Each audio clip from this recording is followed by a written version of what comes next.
Hi friends, எல்லாருக்கும் வணக்கம். இன்றைக்கி நம்ம சேனலில் என்ன வீடியோ பார்க்க போகிறோம் அப்படின்னு பார்த்தீங்கன்னா, டிஎன்பிஎஸ்சியில் குரூப் 2 எக்ஸாமுக்கு நோட்டிஃபிகேஷன் வந்து டேட்டு அனௌன்ஸ் பண்ணிட்டாங்க. குரூப் 2 எக்ஸாமோட ப்ரிலிமினரி ரவுண்டுக்கான எக்ஸாம் நோட்டிஃபிகேஷன் வந்துருச்சு. அதுக்கு நிறைய பேர் அப்டேட் பண்ணிகிட்டே இருக்காங்க. அப்ளை பண்ணுறது லாஸ்ட் டேட் எப்போ அப்படின்னு பார்த்தீங்கன்னா 23 மார்ச் 2022 வந்து லாஸ்ட் டேட்டுன்னு சொல்லியிருக்காங்க. அதுக்கு முன்னாடி நிறைய பேர் அப்ளை பண்ணிட்டு இருக்கவங்க நிறைய டவுட்ஸ்லாம் வந்துட்டுருக்கு. தமிழ்நாடு கவர்மெண்ட் பார்த்தீங்கன்னா தமிழ் வழியில் பயின்றவங்களுக்கு வந்து இடஒதுக்கீடுன்னு சொல்லியிருக்காங்க. பிஎஸ்டிஎம் சொல்லிட்டு இடஒதுக்கீடு வந்து கொடுக்குறேன்னு சொல்லியிருக்காங்க தமிழ் மீடியம் ஸ்டூடெண்ட்டுக்கு. அது வந்து எப்படி நமக்கு கரெக்டாக ப்ராப்பராக வந்து அப்ளை பண்ணும்போது பண்ணுறது அப்படிங்கிறத வந்து நம்ம வீடியோவில் பார்க்க போகிறோம். ஃபஸ்ட்டு எப்படி ஆன்லைனில் அப்ளை பண்ணுறது அப்படிங்கிறது இருந்து தமிழ் மீடியம் படித்த ஸ்டூடெண்ட்டுக்கு வந்து எப்படி இடஒதுக்கீடில் வந்து நம்ம அப்ளை பண்ணுறது எல்லாமே வந்து தமிழ் மீடியம் ஸ்டூடெண்ட் நிறைய பேர் வந்து இருப்பீங்க. ஒரு சில பேர்த்துக்கு இந்த அப்ளை பண்ணும்போது டவுட்ஸ்லாம் வந்து இருக்கும். இந்த டவுட்ஸ்லாம் கிளியர் பண்ணுறதா இந்த ஒரு வீடியோ. சேனலில் ஃபஸ்ட் டைம் வீடியோ பார்க்குற வேறு இருந்தீங்கன்னா மறக்காமல் சேனலை சப்ஸ்கிரைப் பண்ணிவிட்டு பக்கத்தில் இருக்க பெல் பட்டனை கிளிக் பண்ணிடுங்க. அப்போ தான் நான் போடுற வீடியோ எல்லாமே உங்களுக்கு கூட நோட்டிஃபிகேஷன் வரும். இப்போ வாங்க நம்ம குரூப் 2 எக்ஸாமுக்கு போய் எப்படி அப்ளை பண்ணுறது, கரெக்டான ஃபார்மேட்டில் கரெக்டான மெத்தடில் வந்து நம்ம எப்படி தமிழ் மீடியம் ஸ்டூடெண்ட்டுங்கிறத வந்து நம்ம ப்ராப்பராக வந்து அப்ளை பண்ணுறது. ஸோ ஒரு டைம் நான் வந்து மிஸ்டேக் பண்ணிட்டோம்னா அது வந்து திருப்பி நம்ம வந்து எடிட் பண்ணுறது வந்து ரொம்ப கஷ்டமாக இருக்கும். அதனால் வந்து அப்ளை பண்ணும்போது எப்படி நம்ம கரெக்டாக வந்து ப்ராப்பராக வந்து அப்ளை பண்ணலாம் அப்படிங்கிறத வந்து இந்த வீடியோவில் பார்க்க போகிறோம். இப்போ வாங்க நம்ம வீடியோக்குள்ளே போய் எப்படி ப்ராப்பராக வந்து அப்ளை பண்ணுறது அப்படிங்கிறது வந்து பார்ப்போம். ஃபஸ்ட்டு குரூப் 2 எக்ஸாமுக்கு வந்து எப்படி ஆன்லைனில் அப்ளை பண்ணுறது அப்படிங்கிறது வந்து ஸ்டெப் பை ஸ்டெப்பாக வந்து போயிடுவோம். வீடியோ ஃபுல்லாக ஸ்கிப் பண்ணாமல் பாருங்கள். அப்போ தான் நான் எப்படி அப்ளை பண்ணுறேன் அப்படிங்கிறது வந்து உங்களுக்கு டீட்டெயிலாக புரியும். ஃபஸ்ட்டு கூகுளில் போய்ட்டு டிஎன்பிஎஸ்சி அப்படின்னு டைப் பண்ணி சர்ச் பண்ணிங்கன்னா ஃபஸ்ட் டிஎன்பிஎஸ்சியோட அஃபீஷியல் லிங்க் ஒன்று வரும். அந்த லிங்கை கிளிக் பண்ணி டிஎன்பிஎஸ்சியோட வெப்சைட்டுக்குள்ளே நம்ம போய்க்கலாம். இதில் பார்த்தீங்கன்னா லெஃப்ட் சைடில் அப்ளை ஆன்லைன் அப்படின்னு ஒரு பட்டன் இருக்கும். அந்த பட்டனை கிளிக் பண்ணிங்கன்னா எக்ஸ்டர்னல் போர்ட்டல் வெப்சைட்டுக்கு வந்து ஒன்று ஓப்பன் பண்ணுவோம் அப்படின்னு சொல்லி கேட்கும். அதில் ஓகே கிளிக் பண்ணிங்கன்னா ரைட் சைடில் பார்த்தீங்கன்னா விண்ணப்பிக்க அப்படின்னு காமிச்சிருப்பாங்க. அதை கிளிக் பண்ணிங்கன்னா என்னென்ன எக்ஸாமுக்கு வந்து நம்ம அப்ளை பண்ணலாம் அப்படிங்கிறத வந்து கொடுத்துருப்பாங்க. அதுக்கு முன்னாடி நீங்கள் வந்து லாகின் பண்ணிக்கணும். உங்களோட யூசர் நேம் கொடுத்துட்டு உங்களோட பாஸ்வேர்டு அது ரெண்டும் என்டர் பண்ணிவிட்டு நீங்கள் லாகின் பண்ணிக்கோங்க. கீழே பார்த்தீங்கன்னா கேப்சா கோட் கொடுத்துருப்பாங்க. அதுவும் கொடுத்து நீங்கள் லாகின் பண்ணதுக்கப்புறம் என்னென்ன எக்ஸாமுக்குலாம் வந்து இருக்குது அப்ளை பண்ணலாம் அப்படிங்கிறத வந்து கொடுத்துருப்பாங்க. கீழே பார்த்தீங்கன்னா குரூப் 2 எக்ஸாமுக்கு வந்து அப்ளை பண்ணுறதுக்கான லிங்க் பட்டன் ஒன்று வச்சுருக்காங்க. Click here to apply group 2 A service அந்த பட்டனை கிளிக் பண்ணிக்கோங்க. கிளிக் பண்ணிங்கன்னா குரூப் 2 எக்ஸாமுக்கு வந்து நம்ம அப்ளை பண்ணுறதுக்கான அப்ளிகேஷன் ஃபார்ம் வந்து ஒன்று ஓப்பன் ஆகும். அப்ளிகேஷன் ஃபார்ம் வந்து ஓப்பன் ஆகிடுச்சு. இப்போ என்ன பார்த்தீங்கன்னா வந்து இந்த டிஸ்கிரிப்ஷனில் இருக்க எல்லா டீட்டெயில்ஸுமே வந்து நான் ஸ்டெப் பை ஸ்டெப்பாக வந்து நான் உங்களுக்கு அப்ளை பண்ணி காட்ட போகிறேன். கீழே பார்த்தீங்கன்னா தொடர்க அப்படிங்கிற பட்டனை கிளிக் பண்ணிங்கன்னா அந்த நோட்டிஃபிகேஷன் குரூப் 2ஓட என்ன போஸ்டிங்லாம் இருக்குது அப்படிங்கிறத வந்து நான் டீட்டெயிலாக கொடுத்துருப்பாங்க. கீழே இருக்க 2 செக் பாக்ஸ் பார்த்தீங்கன்னா கிளிக் பண்ணிவிட்டு நம்ம ஓகே கொடுக்கணும். அதுக்கு முன்னாடி 2 அக்னாலஜ்மெண்ட் வந்து கொடுத்துருக்காங்க. இந்த அக்னாலஜ்மெண்ட் வந்து நீங்கள் லிங்க்கை கிளிக் பண்ணி ஓப்பன் பண்ணி படித்து பார்த்துக்கோங்க. என்னென்ன போஸ்டிங்லாம் இருக்குது, எத்தனை வேகன்சி இருக்குது, என்னென்ன போஸ்ட்டுக்கு இருக்குது அப்படிங்கிறத வந்து டீட்டெயிலாக கொடுத்துருப்பாங்க. ஒன்று பார்த்தீங்கன்னா டிஎன்பிஎஸ்சியோட வேகன்சிஸ் பற்றி குரூப் 2ஓட வேகன்சி பற்றி கொடுத்துருப்பாங்க. இன்னொன்று லிங்க் என்ன அப்படின்னு பார்த்தீங்கன்னா கேண்டிடேட்டுக்கான ஒரு லிங்க் வந்து கொடுத்துருப்பாங்க. விண்ணப்பதாரரோட அறிவுரைக்கு வந்து கொடுத்துருப்பாங்க. அந்த செக் பாக்ஸை கிளிக் பண்ணிவிட்டு சேவ் அண்ட் கண்டினியூ வந்து கொடுத்துக்கோங்க. இதனோட இந்த 2 லிங்க்லையும் இருக்கும். நீங்கள் படிச்சிட்டிங்களா அப்படிங்கிறத டீட்டெயில் தான் கேட்டிருக்காங்க. படிச்சிட்டிங்கன்னா வந்து கிளிக் பண்ணிவிட்டு செக் பாக்ஸை கிளிக் பண்ணிவிட்டு நீங்கள் சேவ் அண்ட் கண்டினியூ கொடுத்துக்கோங்க. அடுத்தது பார்த்தீங்கன்னா உங்களோட ஃபோட்டோவும் சிக்னேச்சரும் வந்து நீங்கள் அப்லோட் பண்ணணும். ஃபோட்டோ பார்த்தீங்கன்னா 200 KBயில் வந்து நீங்கள் அப்லோட் பண்ணணும். அது வந்து ஜேபிஜி ஃபார்மேட்டில் தான் வந்து நீங்கள் அப்லோட் பண்ணணும். பிஎன்ஜி, பிஎஸ்டி அந்த மாதிரி ஃபைலெலாம் வந்து அப்லோட் பண்ண முடியாது. ஃபோட்டோ வந்து நான் இப்போ எடுத்து வச்சுருக்கேன். ஃபோட்டோ அப்லோட் பண்ண முடிச்சதுக்கப்புறம் எந்த டேட்டில் வந்து நீங்கள் ஃபோட்டோ எடுத்தீங்களோ அந்த டேட்டு வந்து கொடுக்கணும். அடுத்து சிக்னேச்சர் வந்து நான் அப்லோட் பண்ணி வச்சுருக்கேன்.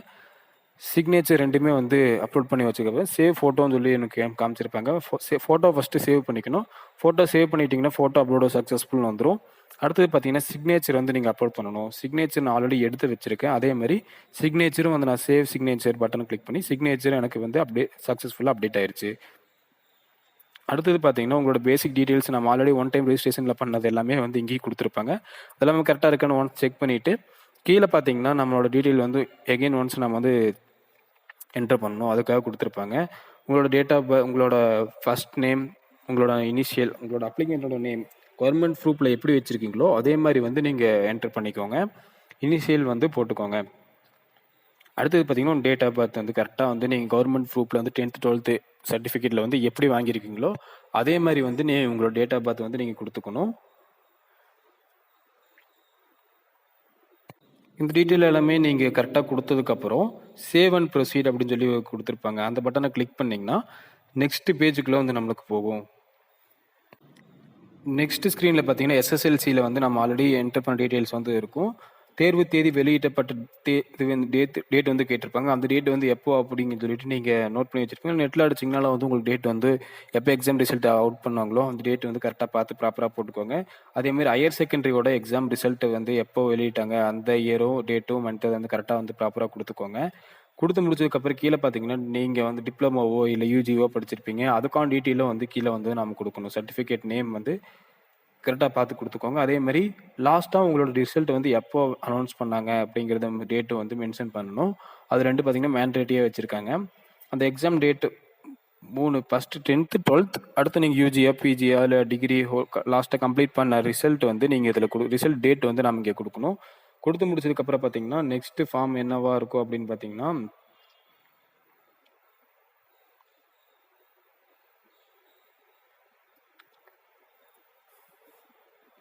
நெக்ஸ்ட் ஃபார்ம் தான் வந்து நாம் தமிழ் வழியில் கட்ட ஸ்டூடெண்ட்டுக்கு வந்து ஒரு இடஒதுக்கீடு கொடுத்துருக்காங்க. அந்த இடஒதுக்கீடு படி நம்ம எப்படி வந்து அப்ளை பண்ணுறது அப்படிங்கிறத வந்து நம்ம பார்க்க போகிறோம்.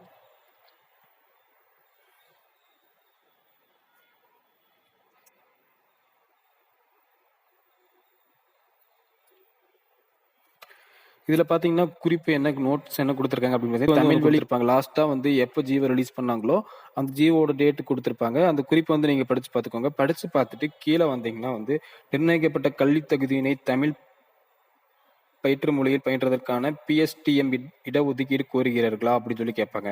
நீங்கள் வந்து இடஒதுக்கீடு கேட்டிங்கன்னா வந்து ஆம் அப்படின்னு சொல்லி கொடுத்துட்டு கீழே நீங்கள் வந்து எதெல்லாம் வந்து நீங்கள் தமிழ் மீடியமில் படிச்சீங்க அப்படின்னு வந்து கொடுக்கணும். எஸ்எஸ்எல்சி ஹெச்எஸ்சி யூஜி டிகிரி வந்து நீங்கள் தமிழ் மீடியமில் படிச்சீங்களா அப்படிங்கிறது வந்து கேட்டிருப்பாங்க. ஏன்னா குரூப் 2க்கு வந்து டிகிரி வந்து கம்பல்சரி. அதனால் வந்து குரூப் 2ல் நம்ம டிகிரி கம்ப்ளீட் பண்ணியிருக்கும்போது அது தமிழ் மீடியமா அப்படிங்கிறத வந்து நம்ம கொடுக்கணும். சப்போஸ் நீங்கள் வந்து 10th 12th வந்து தமிழ் மீடியம் படிச்சுட்டு யூஜி வந்து நீங்கள் டிகிரி வந்து இங்கிலீஷ் மீடியமில் படிச்சிருந்தீங்கன்னா வந்து இந்த இடஒதுக்கீடு வந்து நம்ம அப்ளை பண்ண முடியாது. ஏன்னா குரூப் 2ல பார்த்தீங்கன்னா இடஒதுக்கீடுங்கிற போது நம்ம டிகிரி வந்து குரூப் 2ல இருக்கனால டிகிரி கம்ப்ளீட் பண்ணவங்க தான் வந்து குரூப் 2 எழுத முடியுங்கிறனால நிறைய பேர் டிகிரி கம்ப்ளீட் பண்ணவங்க இடஒதுக்கீடு வந்து கேட்பாங்க. அதனால என்ன பண்ணுவாங்கன்னா தமிழ் மீடியம் வந்து 10th 12th படிச்சுட்டு டிகிரி வந்து இங்கிலீஷ் மீடியம் படிச்சவங்க வந்து இதுக்கு வந்து எலிஜிபிள் கிடையாது. நீங்க அப்படி இருக்கும் பட்சத்தில் நீங்க வந்து இந்த இடஒதுக்கீடு வந்து வாங்க முடியாது. ஃபர்ஸ்ட் மேல பாத்தீங்கன்னா இடஒதுக்கீடு கேட்குறீங்களா அப்படின்னு சொல்லி ஒரு ஆப்ஷன் வச்சிருந்தாங்க. அதுல வந்து இல்லை அப்படின்னு கொடுத்துட்டு நீங்க வந்து சேவ் அண்ட் கண்டினியூ கொடுத்துருக்கணும். சப்போஸ் நீங்க எல்லாமே Tamil medium student 10th 12th degree எல்லாம் மூணுமே வந்து தமிழ் மீடியம் படிச்சீங்கன்னா கீழே பாத்தீங்கன்னா ஒரு டேட்டாவா வந்து நான் இங்க என்டர் பண்ணணும். 10th வந்து நீங்க எந்த ஸ்கூல் எப்ப இருந்து எப்போ பாஸ் அவுட் ஆனீங்க, தமிழ் மீடியமா அப்படின்னு சொல்லிட்டு ஒரு டீட்டெயில்ஸ்லாம் வந்து உங்ககிட்ட கேட்டிருப்பாங்க. அது எல்லாமே வந்து நீங்கள் ஃபில் பண்ண 10th 12th அதேமாதிரி டிகிரி எந்த யூனிவர்சிட்டியில் படிச்சீங்க அது எல்லா டீட்டெயில்ஸுமே வந்து நம்ம ஃபில் பண்ணுற மாதிரி இருக்கும். இது வந்து யார் எலிஜிபிள் அப்படின்னு பார்த்தீங்கன்னா 10th 12th யூஜி டிகிரி இவங்க எல்லாமே வந்து தமிழ் மீடியம் படித்த ஸ்டூடெண்ட் மட்டும்தான் வந்து இதுக்கு எலிஜிபிளாக இருப்பாங்க. 10th 12th வந்து தமிழ் மீடியம் படிச்சுட்டு யூஜி டிகிரி வந்து இங்கிலீஷ் மீடியமாக படிச்சிருந்தாங்கன்னா அவங்க வந்து இந்த பிஎஸ்டிஎம்ல வந்து நம்ம வந்து எலிஜிபிள் கிடையாது. அதனால ஃபர்ஸ்ட் நீங்கள் ஆப்ஷனில் செலக்ட் பண்ணும்போது இல்லை அப்படி அது நோ ஆப்ஷன் செலக்ட் பண்ணிட்டு சேவ் அண்ட் ப்ரொசீட் வந்து நீங்கள் கிளிக் பண்ணிக்கலாம் டைரெக்டாக. இந்த மாதிரி டவுட் தான் வந்து நிறைய பேர் வந்து இருக்கும். அவங்களுக்கு வந்து சர்டிஃபிகேட் வந்து ப்ராப்பராக என்ன எதிர் போடுறது அப்படின்னு தெரியாமல் வந்து நிறைய பேர் டவுட்ஸ் வந்து கேட்பீங்க. அதனால தான் வந்து இது டீட்டெயிலாக வந்து நான் எக்ஸ்பிளைன் பண்ணுறேன். 10th 12th வந்து நம்ம தமிழ் மீடியம் படிச்சுட்டு ஸ்டேட் போர்டில் படிச்சுட்டு இங்கிலீஷ் மீடியம் வந்து நம்ம டிகிரி படிச்சிருந்தோம்னா வந்து இதுக்கு எலிஜிபிள் கிடையாது. மூணுமே வந்து தமிழ் மீடியம் படிச்சிருந்தா மட்டும்தான் வந்து நம்ம இதுக்கு எலிஜிபிள். அதனால இப்போ நான் வந்து தமிழ் மீடியம்ங்கிற 10th 12th மட்டும்தான் படித்தேன். யூஜி டிகிரி இங்கிலீஷ் மீடியம் படித்தனால இல்லை அப்படிங்கிறத வந்து பட்டனை கிளிக் பண்ணிவிட்டு நெக்ஸ்ட் ப்ராசஸ்க்கு வந்து போகிறேன். நீங்கள் இல்லை அப்படின்னு கிளிக் பண்ணிங்கன்னா ஆல்ரெடி ஒரு அலர்ட் மெசேஜ் ஒன்று வந்து காட்டுவாங்க. என்ன அப்படின்னா வந்து நீங்கள் வந்து 10th 12th வந்து தமிழ் மீடியம் படிச்சிருக்கீங்க, யூஜி டிகிரி வந்து இங்கிலீஷ் மீடியமாக படிச்சிருக்கனால இடஒதுக்கீடு வந்து நீங்கள் இதுக்கப்புறம் கேட்க மாட்டீங்க அப்படிங்கிறத வந்து அந்த அலர்ட் மெசேஜில் வந்து காமிச்சிருப்பாங்க. ஓகேன்னு கொடுத்துட்டு சேவ் அண்ட் ப்ரொசீடுங்கிற பட்டனை கிளிக் பண்ணிங்கன்னா நெக்ஸ்ட் ஸ்க்ரீனுக்கு வந்து நம்மளுக்கு போகும். நெக்ஸ்ட் ஸ்க்ரீனில் என்னென்ன இருக்கும் அப்படின்னு பார்த்தீங்கன்னா டெக்னிக்கல் குவாலிஃபிகேஷன் எல்லாமே கேட்டிருப்பாங்க. தமிழ் கீப்ரை தமிழ் டைப் ரைட்டிங் வந்து நீங்கள் படிச்சிருக்கீங்களா அப்படின்னு கேட்டிருப்பாங்க. அதேமாதிரி இங்கிலீஷ் டைப் ரைட்டிங் வந்து நீங்கள் படிச்சிருக்கீங்களா அப்படின்னு கேட்பாங்க. சப்போஸ் நீங்கள் படிச்சிருந்தீங்கன்னா அதோட சர்டிஃபிகேட்டோட நம்பரும் சர்டிஃபிகேட் யார் கொடுத்தாங்க அப்படிங்கிறது டீட்டெயிலும் வந்து கேட்பாங்க. இது ரெண்டும் வந்து கண்டிப்பாக நம்ம கொடுக்கணும். சர்டிஃபிகேட்டோட டேட், எப்போ வந்து சர்டிஃபிகேட் கொடுத்தாங்க, சர்டிஃபிகேட்டோட நம்பர், இது ரெண்டுமே வந்து மேண்டேட்டரியாக வச்சிருக்காங்க. சர்டிஃபிகேட் வச்சிருந்தீங்கன்னா இது வந்து நீங்கள் அப்ளை பண்ணலாம். சர்டிஃபிகேட் சப்போஸ் இல்லாமல் வந்து நீங்கள் அப்ளை பண்ணீங்கன்னா கடைசியில் வந்து உங்களுக்கு அப்ளிகேஷனே வந்து ரிஜெக்ட் பண்ணுவாங்க. அதனால சர்டிஃபிகேட் இருந்தால் மட்டும் இந்த ஆப்ஷன் வந்து நீங்கள் செலக்ட் பண்ணிட்டு வந்து சர்டிஃபிகேட் நம்பர் வித் சர்டிஃபிகேட் வந்து எப்போ கொடுத்தாங்க அப்படிங்கிற டேட் வந்து நீங்கள் செலக்ட் பண்ணிக்கோங்க. அதே மாதிரி ஆங்கில சுருக்கெழுத்து, தமிழ் சுருக்கெழுத்து அந்த டீட்டெயிலும் வந்து கேட்டிருப்பாங்க. நீங்கள் சர்டிஃபிகேட் இருந்தால் மட்டும் கொடுங்க. சர்டிஃபிகேட் இல்லை அப்படின்னா வந்து எதுவுமே கொடுக்காதீங்க. இல்லை அப்படிங்கிற ஆப்ஷன் வந்து கொடுத்துருங்க. அடுத்து, அரசு தொழில்நுட்ப கல்வி இயக்குநரகத்தால் நடத்தப்படும் கணினியின் அலுவலக தனியமயமாக்க சான்றிதழ் ஏதோ வாங்கியிருக்கீங்களா, சர்டிஃபிகேட் ஏதோ வாங்கியிருக்கீங்களா அப்படின்னு சொல்லிட்டு கேட்குறாங்க. சப்போஸ் சர்டிஃபிகேட் வாங்கியிருந்தீங்கன்னா வந்து சர்டிஃபிகேட் கொடுத்துட்டு சர்டிஃபிகேட்டோட நம்பர், சர்டிஃபிகேட் எப்போ வாங்கினாங்க, அப்படி எப்போ கொடுத்தாங்க அப்படிங்கிற டீட்டெயில் வந்து கொடுக்கணும். அடுத்தது என்ன அப்படின்னு பார்த்தீங்கன்னா கேட்டிருக்காங்க. இதில் பார்த்தீங்கன்னா நீங்கள் எந்த டிகிரி சேர்ந்தவங்க அப்படிங்கிறத பற்றி கொடுத்து கேட்டிருப்பாங்க. நீங்கள் எதுக்கு மேஜராக செட் ஆகுறீங்களோ அதை பார்த்து நீங்கள் இதெல்லாமே கொடுத்ததுக்கப்புறம் சேவ் அண்ட் கண்டினியூ அப்படிங்கிற ஒரு பட்டன் வச்சுட்டு ஒரு செக் பாக்ஸ் வச்சுருப்பாங்க. அந்த செக் பாக்ஸை கிளிக் பண்ணிவிட்டு சேவ் அண்ட் கண்டினியூ அந்த பட்டன் கொடுத்தீங்கன்னா நெக்ஸ்ட்டு பார்த்தீங்கன்னா எந்த இடத்துல உங்களுக்கு எக்ஸாம் சென்டர் வேணும் அப்படிங்கிறத ஆப்ஷன் பற்றி கேட்டிருப்பாங்க. நீங்கள் தேர்வு மையம் 1 ஃபஸ்ட்டு வந்து நீங்கள் லோக்கலாக இருக்க ஏரியாவை கொடுத்துக்கோங்க. தேர்வு மையம் 2 எக்ஸாமினேஷன் சென்டர் வந்து உங்களுக்கு நியர்பையாக இருக்க டிஸ்ட்ரிக்ட் வந்து நீங்கள் கொடுத்துக்கோங்க. அப்போ தான் சப்போஸ் நீங்கள் கரண்ட்டில் இருக்க லொக்கேஷனில் வந்து எக்ஸாமினேஷன் சென்டர் வந்து ஃபுல்லாகிடுச்சுன்னா பக்கத்தில் இருக்க சென்டருக்கு வந்து உங்களுக்கு அலோகேட் பண்ணுவாங்க. இது ரெண்டும் ப்ராப்பராக வந்து நீங்கள் கொடுத்துக்கோங்க. அடுத்தது பார்த்தீங்கன்னா மெயின் ரிட்டன் எக்ஸாமுக்கான ஒரு சென்டர் வந்து கேட்டிருப்பாங்க. அதே மாதிரி நீங்கள் ஃபஸ்ட்டு எங்கே இருக்கீங்களோ அதோட சென்டர் வந்து நீங்கள் கொடுத்துக்கோங்க. செகண்ட் நியர்பையாக இருக்க டிஸ்ட்ரிக்ட் வந்து கொடுத்துக்கோங்க. மெயின் எக்ஸாமுக்கு வந்து எந்த இடத்துல உங்களுக்கு அலோகேட் பண்ணலாம் அப்படிங்கிறத பற்றி கேட்டிருப்பாங்க. இது ரெண்டும் நீங்கள் ப்ராப்பராக கொடுத்ததுக்கப்புறம்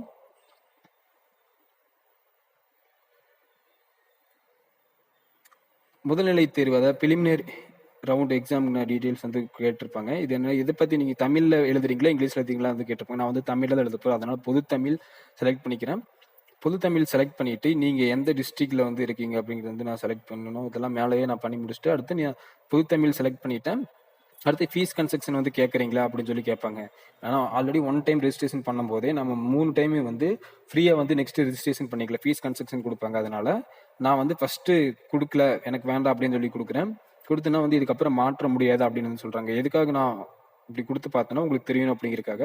எனக்கு வந்து ஃபீஸ் கன்செக்ஷன் வேணும், அதனால் ஆமாம் அப்படின்னு கொடுத்துட்டு இந்த டீட்டெயில் படித்து பார்த்தீங்கன்னா அப்படி எக்ஸ்பிளைன் பண்ணியிருப்பாங்க. 3 டைம் வந்து நம்ம ஃப்ரீயாக ரெஜிஸ்ட்ரேஷன் பண்ணிக்கலாம் டிஎன்பிஎஸ்சி பொறுத்த வரைக்கும். அதனால நான் படித்து பார்த்துட்டு சரி அப்படிங்கிற பட்டனை கிளிக் பண்ணிவிட்டு கீழே பார்த்தீங்கன்னா சேவ் அண்ட் கண்டினியூ அப்படிங்கிற ஒரு பட்டன் இருக்கும். அதுக்கு முன்னாடி மேலே பார்த்தீங்கன்னா ஒரு செக் பாக்ஸ் ஒன்று வச்சுருப்பாங்க. அந்த செக் பாக்ஸை நீங்கள் கிளிக் பண்ணிவிட்டு அதுக்கப்புறம் சேவ் அண்ட் கண்டினியூ வந்து கொடுக்கணும். நம்ம சேவ் அண்ட் கண்டினியூ கொடுத்ததுக்கப்புறம் பார்த்தீங்கன்னா உங்களோட அப்ளிகேஷன் வந்து ஓப்பன் ஆகும். நீங்கள் கொடுத்துக்க டீட்டெயில் எல்லாமே கரெக்டாக இருக்கா அப்படின்னு சொல்லிட்டு ஒன்ஸ் வந்து செக் அவுட் பண்ணிக்கோங்க.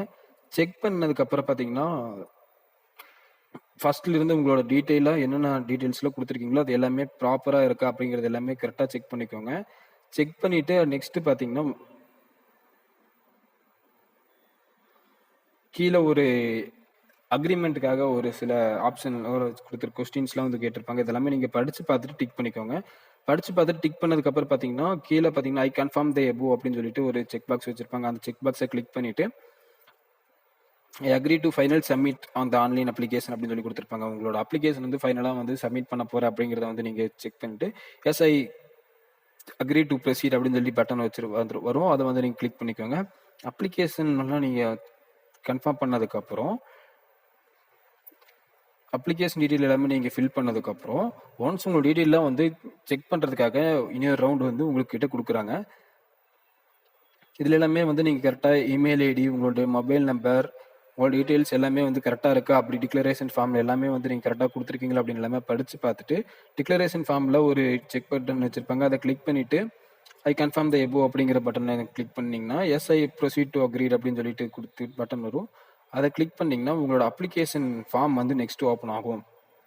Your application is submitted successful அப்படின்னு வரும். டவுன்லோட் த அப்ளிகேஷன் ஃபார்ம் அப்படின்னு வரும். அந்த அப்ளிகேஷன் ஃபார்மை டவுன்லோட் பண்ணி நீங்கள் சேவ் பண்ணி வச்சுக்கோங்க. ஏன்னா அப்ளிகேஷன் நம்பரை வச்சு தான் உங்களோட ஹால் டிக்கெட் ரெஜிஸ்ட்ரேஷன் பண்ண முடியும். அதனால் அப்ளிகேஷன் ஃபார்மை வந்து நீங்கள் டவுன்லோட் பண்ணிவிட்டு சேவ் பண்ணி வச்சுக்கோங்க. உங்கள் டீட்டெயில்ஸ் எல்லாமே அந்த அப்ளிகேஷன் ஃபார்மில் இருக்கும். அப்ளிகேஷன் ஃபார்ம் வந்து சேவ் பண்ணிங்கன்னா உங்களோட அப்ளிகேஷன் நம்பர் வச்சு தான் உங்களோட ஹால் டிக்கெட் வந்து ஜென்ரேட் பண்ண முடியும். அதனால் அப்ளிகேஷன் ஃபார்மை கரெக்டாக வந்து நீங்கள் எடுத்து வச்சுக்கோங்க. இன்றைக்கி நம்ம பார்த்தீங்கன்னா குரூப் 2 ப்ரிலிமினரி எக்ஸாமுக்காக எப்படி ஆன்லைனில் அப்ளை பண்ணுறது, இடஒதுக்கீடு வந்து எப்படி நம்ம ப்ராப்பராக வந்து அப்ளை பண்ணி வாங்குறது அப்படிங்கிறத பற்றி நான் டீட்டெயிலாக எக்ஸ்பிளைன் பண்ணேன். இந்த வீடியோவில் உங்களுக்கு எதாவது டவுட் இருந்ததுன்னா வந்து சேனலில் கமெண்ட் பாக்ஸில் டவுட்ஸ் கேளுங்க. உங்களுக்கு நான் ரிப்ளை பண்ணுறதுக்கு ரெடியாக இருக்கேன். இதே மாதிரி உங்களுக்கு எதாவது வீடியோ வேணும் அப்படின்னு நினச்சிங்கனாலும் நீங்கள் கமெண்ட் பாக்ஸில் உங்களோட செக்ஷனை கொடுக்கலாம், நான் வீடியோ போடுவேன். சேனலில் ஃபஸ்ட் டைம் வீடியோ பார்க்குற வியூவராக இருந்தீங்கன்னா சேனலை மறக்காமல் சப்ஸ்கிரைப் பண்ணிக்கோங்க. பக்கத்தில் இருக்க பெல் பட்டனையும் கிளிக் பண்ணிக்கோங்க. அப்போ தான் நான் போகிற வீடியோ எல்லாமே உங்களுக்கு உடனுக்குடன் நோட்டிஃபிகேஷன் வரும். மீண்டும் இன்னொரு வீடியோவை சந்திக்கிறேன். நன்றி, வணக்கம்.